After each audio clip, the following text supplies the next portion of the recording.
Sa magandang araw mga kawaiti, magandang araw sa inyo lahat. Ito na naman mga kawaiti, panibagong araw na naman mga kawaiti. Panibagong pagpapakita na naman ng kalagayan, katayuan at kung ano-ano pang pangyayari sa ating munting backyard mga kawaiti. Ayan, makikita nyo yung mga kalat-kalat mga kawaiti at may pinaplano tayo mga kawaiti. Ang pinaplano natin ay maggawa ng mga bagay-bagay na ikakaigi sa kalagayan ng ating mga manok dahil napakainit mga kawaiti. Aray ko. So ito mga kawaiti, gagawa tayo ng pandong. Gugupit-gupit tayo dyan ng sako. Tapos yung tipong saktong makasilong sa manok. Sa sobrang init ng panahon mga kawaiti, kailangan natin alalayan dahil ang ating mga manok ay nalalagay sa alanganin pag sila ay naiinitan mga kawaiti.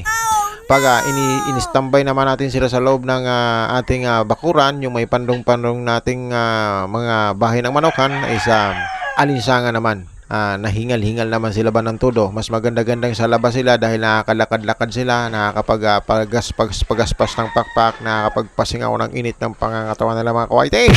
Dahil ang manok natin ay balahibuhin. Timano, konting alinsangan lang, times to ba yan? Yung init ng pangangatawan nila sa nagdodoble-doble ba dahil sa alinsangan mga kawaiti? Eto, kung ano-ano na lang ang nagagawa natin, ay iisip na lang natin dahil mahilig tayo mag-obserba ng ating mga nokes at mga manok, mga alagang manok.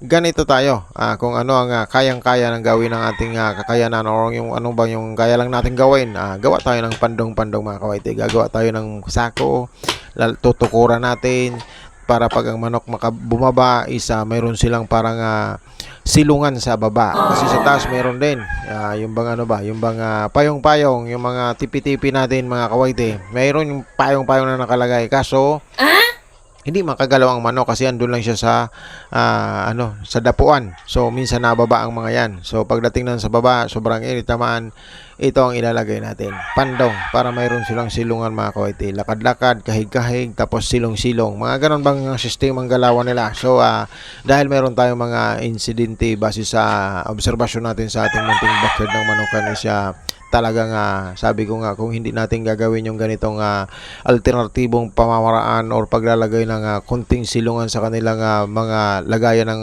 manok sa labas, mga malalagay sa medyo alanganin. Maaaring magkaroon tayo ng mga insidente ng heat stroke or something dahil ang mga manok natin is syempre pag hindi gumagalaw-galaw yung hangin, walang hangin-hangin, tapos sobrang tirik ng araw, nagkakaroon ng mga 40 degrees Celsius yung init, alanganin ang kalagayan ng manok natin. So ito mga kawaiti, ayan kung ano-ano na lang ang kakayanan ni GPC. Ito lang ang kaya natin. Sako-sako. Mahilig ho tayo sa mga sako-sako. Mga kabrid dyan, kalat-kalat yung sako-sako doon. Lahat na lang sinasako. Yung dalawang nakikita nyo puti dyan na sako mga kawaiti, ayan ang gagamitin natin sana sa pag-breeding. Pero dahil na-demonetize tayo, wala tayong budget. Kapag demonetize natin, ang sahod sana natin dito sa YT is yung pang-maintain natin, lalo na sa mga feeding, sa mga feeds, pambili natin, pang-maintain natin sa backyard. Kasi sabi ko nga, ipapakita ko yung pamamaraan ko sa pag-aalaga ng manok, lahat, papakita ko yung mula itlog nila hanggang sa kung ano-ano mga dadanasan natin dito sa pag-YT ba. Tapos yung naman natin kikitain natin or revenue natin or sahod natin dito is dun din mapupunta sa kanila. So mostly yung pagod bali wala kasi masaya naman tayong napapalaki natin ng mga alaga natin. Pero sa kasamaang palad mga kawaiti, tayo ay na-demonetize sa kung ano-anong kasi syempre exploring tayo mga kawaiti. Hindi ko alam talaga yung kasi ang dami naman ng violation ba natin. Ang dami nating hindi daw gusto yung mga ganun ba. Yung ang dami na. Pero tuloy ang ligaya. Kung ano man yan, pag wala tayong revenue, gutom ang mga alaga natin. So tayo adjust, tipid. So kung gusto mong medyo nakakaintindi ka, meron kang mabuting kalooban mga kawaiti at medyo naiintindihan mo yung kalagayan natin na wala tayong pambili ng pagkain ng manok dahil na-demonetize tayo, na supposedly sa sahod sana tayo. Yun sana yung sahod natin sa YT, i-good for 1 month natin, tapos sisipagan ulit natin ang sisipagan para mayroon tayong sasahurin ulit, pang maintenance ulit natin gaya ng mga vitamins ng manok, mga feeds ng manok. Doon ko lang naman to inaano. So nakadalawang sahod na siguro ako. ayun, lagi kong binablog yon, tapos pinapakita ko yung binibili nating mga pagkain ng manok kasi syempre backyard para lang naman to sa lahat ng manok. Na inspire lang naman po ako mag-vlog dahil po sa pag-aalaga ng manok. Sabi ko nga kung makasahod, hindi sa manok. Pag sumanok, puro manok. Eh ngayon, wala na tayong sahod. Wala na. Na-demonetize na ba? Nalugmok na tayo sa Tom Jones na. One day a meal na lang tayo, one day a meal na rin ng manok. Pag mag2 meal tayo, 2 meal din ang ating mga alaga. Kailangan nating mag-adjust, mga kawaiti, hanggang sa makarecover. Kung tatanggapin pa tayo ng ating kung ano man yung mga sistema. Kasi Pilipino man tayo, di man talaga natin 100% maintindihan yung mga natin dyan nila, yung kung anong gusto nilang pagbabago, panay update, panay pabago-bago ng sistema. Ay tayo yung mga yung Pilipino, lalo na po ako, medyo tatanga-tanga sa pag-intindi ng English. Hindi ko na alam, mali na pala yung gina-issues. Pero okay lang. Mayroon diyang sa aking bio, mayroon diyang mga link na pwede nyong suportahan para ma-survive kung aking mga alaga, mga kawaiti.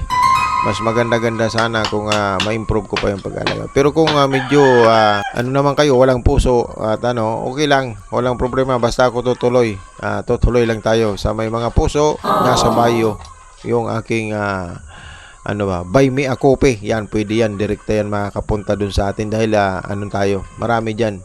Or kaya i-message mo ako dun sa, kung mabait ka ba, kung tipong pagising mo medyo gusto mong gumawa ng kabutihan ba, andito ako, isa ako sa mga pwede mong bigyan ng kabutihang palad ng iyong kabutihang puso, mga kawaiti, na para maibigay ko din sa aking mga alagang manok ang tamang pag-aalaga at wala tayong income ba. Hindi naman tapati tayo nagsasabong, negative tayo na hindi tayo nagsusugal, hindi tayo bibinta, pinamimigay lang din natin. Kung pumunta ka dito, palitan mo yung mga alaga ko ng pagkain ng manok, ganoon. Pero pag ma-involve yung cash or ibintan manok, ay hindi pwede. At hindi natin yan pinalaki para ibenta. Hindi nyo maintindihan siguro yon. At anuhin ko na lang yan. Pang birthday na lang natin. Pero kung ibinta natin, palitan mo ng pagkain ng manok, mga ganoon. So, para makasurvive tayo. So, ito. Kung ano-ano lang ang takbo ng utak natin dyan. Parang na tayong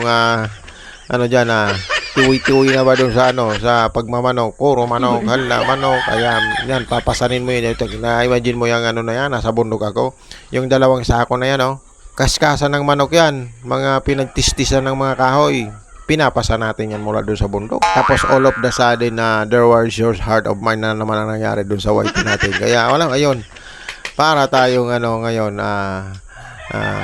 walang imik-imik ba at masama yung loob natin sa nangyari sa ating channels, mga kawaiti. Pero sana makabalik tayo. Kailangan ko ang suporta. Sana kung mapapanood mo ang mga ganitong klaseng video nakin, sana po sa muntin yung pagla-like ng aking mga videos at like and shares and dikit yung mga subscribe. Malaking tulong na po yan sa akin. Maraming salamat. Pipilitin kong magpatuloy sa abot na aking makakaya. Ito ginagawa kong pagsubok ito sa atin. Pagsubok ito sa pag-aalaga. Paano ba mag-alaga ng walang pagkain ng manok? Ganun ba? Paano ba mag-alaga ng wala tayong budget? Ayun ba? Kaya simi-simi lang tayo. Simi tayong naghihingi ng atensyon sa pag-like at pag-share ng ating video. Ito tuloy-tuloy lang. Hahabaan ko pa rin ang video ko. Tuloy-tuloy lang, mga kapatid. Kung ano lang yung gusto nila, yung magiging okay lang din ang lahat, magsasawa din yung mga ngayang okay lang. Kung wala naman akong kita, anigurado, wala din naman silang kita. Ganun lang naman ang sistema ng ganun. So, ang problema, ako gutom, sila hindi, kaya mayaman sila. Lugi ang natin, negosyo ba? Lugi ang ating sistema. So, maaaring isa-isahin na natin tong ipang birthday na mga alaga natin. Isa-isahin na natin. Depende sa kung maaaring balik tayo sa kung ano-anong sistema. Aray ko! So, maraming salamat sa patuloy na pagsabay dyan. Tuloy-tuloy lang. Mag-shoutout tayo. Shoutout sa mga dati nating kadikit na iniwan na tayo dahil na magpapahinga tayo, mga kawaiti. Unti-unti na tayong nagre-reset or inaalis na natin lahat or hindi na tayo active. Dahan-dahan na nating doon na tayo naman active sa ibang app, sa ibang platform, nag-active na naman tayo doon tayo nagsisimula. Baka sakaling yung sistema ng pag-aalaga natin is okay doon, or pasok tayo doon. Kung sino yung nagpapahalaga sa atin, yun din ang pahalaga natin. Pag ayaw na sa atin ng ganitong hanap tayo ng medyo mas komportable tayo. Maraming salamat pa rin sa inyong patuloy. Pero hindi pag sinipag ulit tayo, ganito balik tayo dito. Pag ganito lang ba? Pero magta-try tayo sa ibang platform kung magugustuhan tayo nila. Magta-try tayo sa ibang platform mag-upload kung magugustuhan yung ganitong klaseng video. Hindi naman tayo pwedeng hindi tayo sanay na basta kung ano lang ang pinapakita natin, edit ba? Hindi tayo magaling doon. Kung ano lang yung kakayanan natin, yan lang ang ipakita natin, yan lang gawin nating video. Yun lang.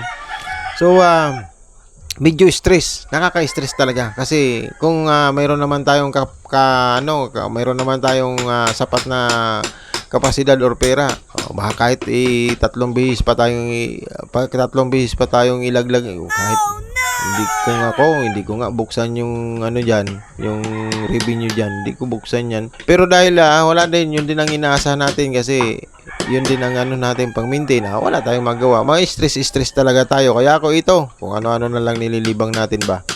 Kalungkutan sa buhay, kagutuman ng ating mga alagang manok. Tuloy lang ang ligaya. Pagkita rin tayo ng natin.